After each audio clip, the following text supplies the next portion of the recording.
imagine what it would be like if there was no electricity.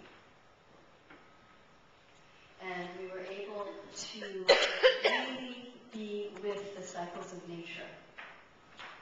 What we would find is that right now at this time, we would remember, because we would see it, that we're moving back towards a time of equal day and equal night. So coming up Friday is the spring equinox. And as we move towards the equinox reminds us about balance and about the beauty of both the light as well as the beauty of the dark. I had a dear friend that talked about, one time she said, I know you keep talking about enlightenment, but what about endarkenment? The power of endarkenment, going into the dark as just as sacred as the light.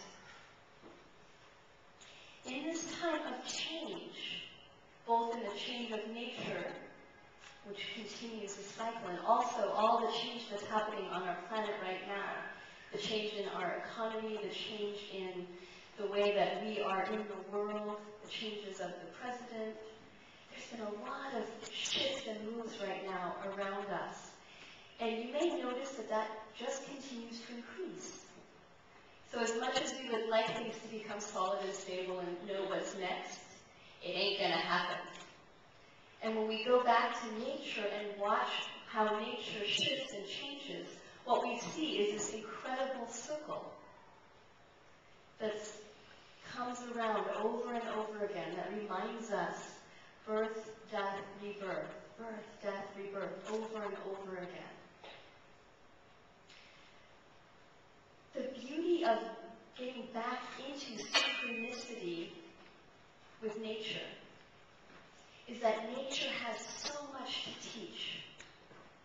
So I really invite all of us now, as we come to another quarter day, to take a break from the computers, from the electricity, from all the toys we have, and simply immerse ourselves back into nature and listen deeply to what does nature have to share with us. In the circle of life, there are 4 points that many, many different cultures around the world mark, which is the equinoxes, spring and fall equinox, which are on this line, and the solstices, which is on this line. You may notice this is a cross. So a circle with a cross in the middle. What that reflects to us is change, and that there's 4 elements to change. As we move spring equinox now, we're going to start going towards the summer solstice, and the summer solstice is the longest day of the year. But here's an interesting thing. Total balance right now, moving towards the longest day, the shortest night, the most outward expression. And the day after summer solstice, there's more darkness. So there's a whole cycle then of increasing darkness until we get to fall equinox, which is equal day and equal night, and then back to winter solstice, longest night of the year, shortest day of the year. And again, the day after winter solstice, what happens? More day. But do you wake up on winter solstice and go, all right, the day after winter solstice, all right, there's more light coming? No, it looks dark out there. And so this is one of the fundamental aspects of change to recognize, is that when change happens internally for us, it doesn't necessarily manifest instantaneous in our lives. And I've seen this over and over with people where something shifts, and I can look at someone energetically and see this huge shift that's happened, and they're going, but look, everything's the same outside. Just remember that internal change manifests more slowly on the physical plane. And so to cultivate that patience that nature has, nature, winter solstice doesn't freak out the next day and go, oh my God, there's not any more light! There's going to be more light! It just stays steady with, this is the part of the cycle we're on. Things are dying now, things are birthing now. So we're moving into an amazing time of birth. You look out in nature right now, there's all these little green shoots and flowers and incredible growth, incredible vitality.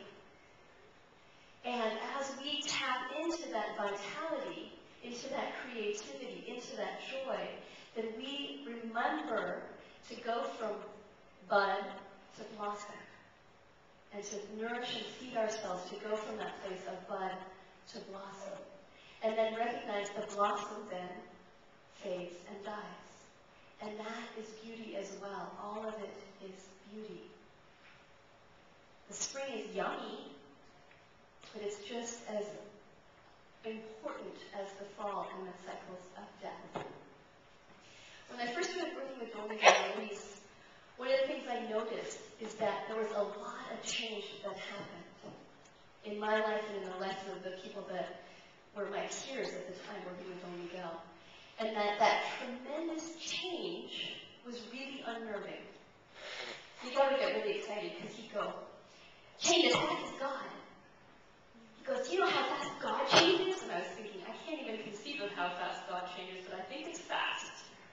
And that's the truth. God changes fast. Nature changes fast. And us as humans, we're trying to figure out how do we keep up with all the changes around us. And there's 4 really simple elements that we can bring in to help us to stabilize around change. Which doesn't mean don't make the change happen. It means be completely fluid and flow with what the change is. And when you're centered, do you remember those eagle waffles that they don't fall down? That for me is the beauty of when we get centered.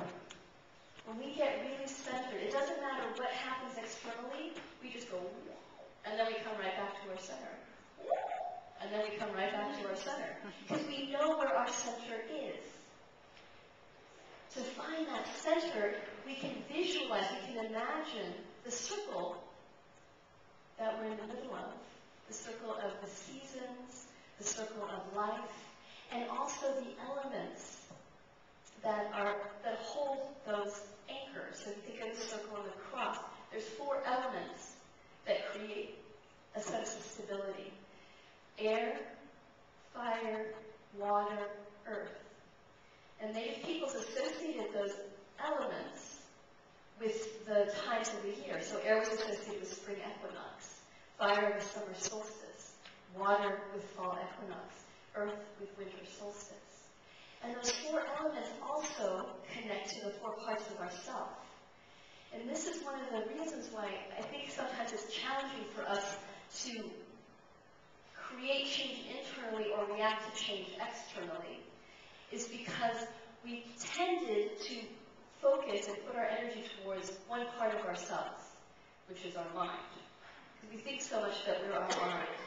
And the 4 elements remind us that we're much more than just what we're thinking about.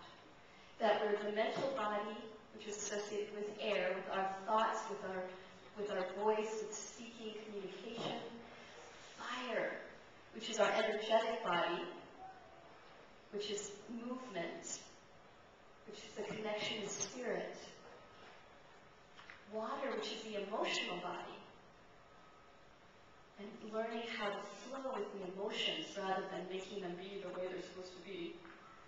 And earth is the physical body. So really caring for and nourishing the physical form. We bring all 4 of those together and recognize all change comes from learning to integrate mental, energetic,